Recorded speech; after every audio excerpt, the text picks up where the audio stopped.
Annoncé le décès du petit Ryan, 5 ans, bloqué donc depuis mardi dans ce trou dans la région de Chefchaouen au nord du Maroc. Alors, ce qu'il faut peut-être rappeler en quelques mots, Nofissa, c'est que depuis 5 jours, des dizaines d'hommes ont mené des travaux de forage, parfois même à la main, pour aller jusqu'à ce petit garçon. Oui, exactement. Alors que Nofissa, je vous interromps puisque selon l'AFP, le petit Ryan donc est décédé après cette chute donc dans ce puits à 32 mètres de profondeur. L'AFP confirme effectivement le décès de ce petit garçon, Nofissa.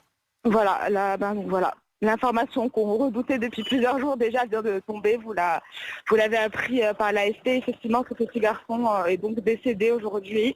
Et ça fait 5 jours qu'on attend. Ça fait 5 jours que tout le monde est là, tout le monde espère, tout le monde prie. Jusqu'à la dernière minute, on y a cru. Vous voyez, il y a encore quelques instants, je vous parlais et on essayait de confirmer cette information qu'on avait déjà depuis un petit instant qui annonçait la mort du petit garçon.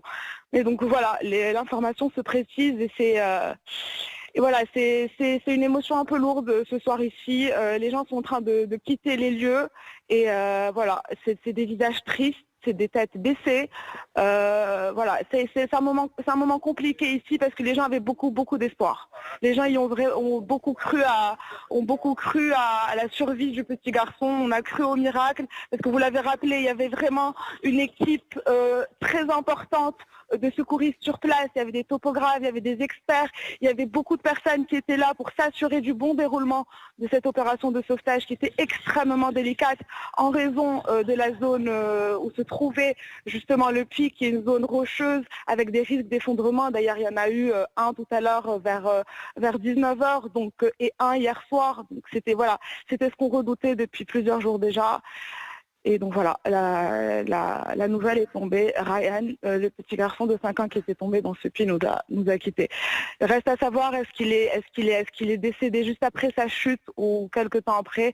Nous aurons un peu plus de précision, j'imagine, dans les minutes qui viennent. Évidemment, on aura des précisions au fil des jours, alors qu'on a aperçu parmi les images qui nous parviennent de la soirée la maman de Ryan qui se trouvait à l'avant de l'ambulance qui a aussitôt transféré le petit garçon. Ce qu'il faut aussi préciser, c'est que les secouristes, tout au long de ces derniers jours, se sont efforcés de faire parvenir de l'oxygène et de l'eau à ce petit garçon à travers des tubes et des bouteilles qu'ils avaient réussi à fabriquer, mais ils n'avaient pas la certitude qu'il ait pu y accéder. Mais les espoirs reposaient aussi sur cela. Peut-être que vous pouvez nous raconter, Nofissa, puisque on entend évidemment votre émotion, vous aussi qui avez couvert cette histoire depuis 5 jours. Peut-être que vous pouvez nous raconter l'émotion sur place, car on a vu qu'il y avait des dizaines de personnes autour de ce puits. Les secouristes, les habitants du village, des environs, les proches évidemment.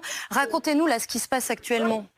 Bah écoutez, c'est pas seulement des gens des villages en fait qui étaient là. Des gens sont venus de Casablanca, de Marrakech, d'El Jadida, de Tanger, vraiment de toutes les villes du Maroc. Il y a eu un afflux massif de personnes ici. Plusieurs personnes voulaient assister, voulaient être présents. C'est-à-dire qu'il y a une forme d'engouement, il y a une forme de ferveur nationale autour de cet événement. Et c'est un événement qui est en train de rentrer. C'est-à-dire que le drame de la mort de Ryan, ce sauvetage qui a duré 5 jours, est entré aujourd'hui dans l'histoire du Maroc.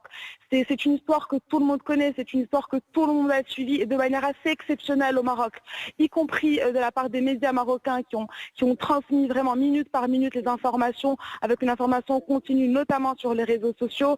Il y a eu beaucoup de messages de soutien de partout dans le monde, de plusieurs artistes, de plusieurs personnalités politiques, notamment françaises. Et voilà, y compris à l'international, il y a eu un grand mouvement de solidarité, il y a eu une onde de solidarité qui nous est parvenue jusqu'ici, qu'on a ressenti dans ce village. On parlait de sa maman et son papa auquel j'ai parlé tout à l'heure me disaient ça justement. Son papa était très touché, était bouleversé justement de voir le soutien qui était apporté à sa famille et l'émotion que suscitait la chute de leur petit garçon. Merci beaucoup Nofissa. Voilà l'épilogue de cette histoire qu'on vous fait vivre depuis 5 jours sur BFM TV et qui se termine donc dramatiquement. Ce petit garçon